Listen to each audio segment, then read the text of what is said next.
Step 3 of how to make Kadugu Maangai. As I told you in the last two steps, you first soak the mangoes after trimming them in salt in a proportion of 8 mangoes to 1 salt. 8 cups mangoes to 1 cup salt. This is soaked for a week and this is how it happens. It is totally marinated. The mangoes have totally soaked in all the salt and they have left this water.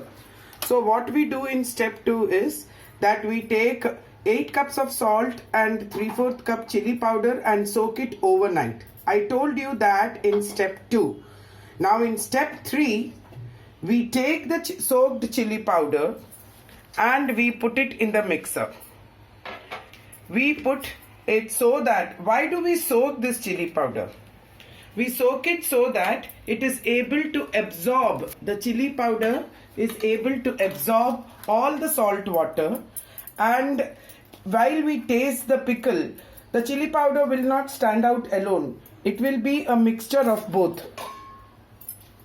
So we add this marinated chili powder in the mixie and we add a little bit of the water that the mangoes have let out, and we grind it to a fine paste. Now what happens when we grind this is that it allows the chili powder, the salt water to blend well. So ensure that you are mixing it well and then you grind it. The beauty of this Vadu Maangai is that it does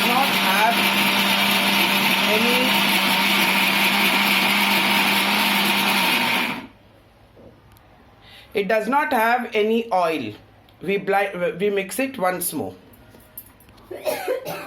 So it has ground to a nice fine paste, and I'm already coughing here. The more you cough, the better the chili is.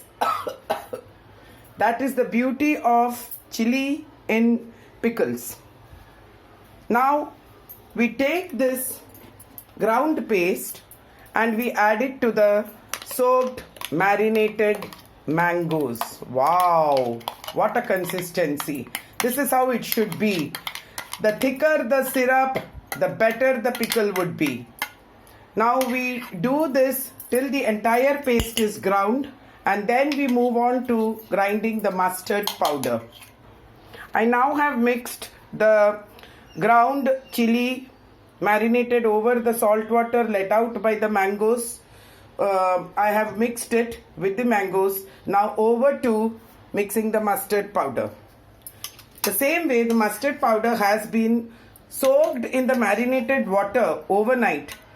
This is my grandmother's cooking hint to make the Kadugu Maangai or the sour mango pickle very tasty. It was her advice to me that when I make this, I should ensure that I soak the chili powder and mustard powder overnight so that it blends well. Otherwise, often we have seen many varieties of Kadugu Maangai where you eat the mango, you get the mango separate and you get the mustard separate, and then it doesn't taste so good. So the beauty of Kadugu Maangai is the blended gravy that it is in. And this was my grandmother's thing.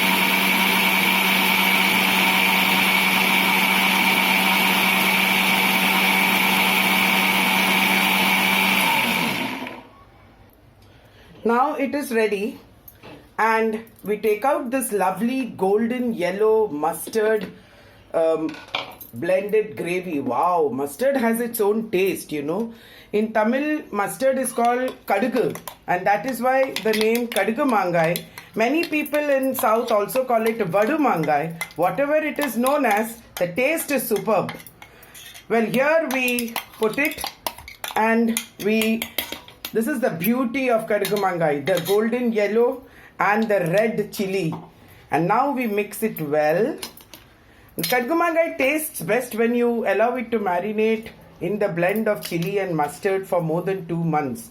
So if you get Kadugu Maangai in the month of March and you have it in June, yum! It's going to be real yum. And all this watery gravy will blend well and it will be a beautiful sight. So that's how we make Kadugu Maangai, and we take this, then we bottle it up and we put a cloth over the bottle mouth and we are ready to eat it. So this is step 3 of Kadugu Maangai, and here I end my series. I'll come back tomorrow with another beautiful recipe.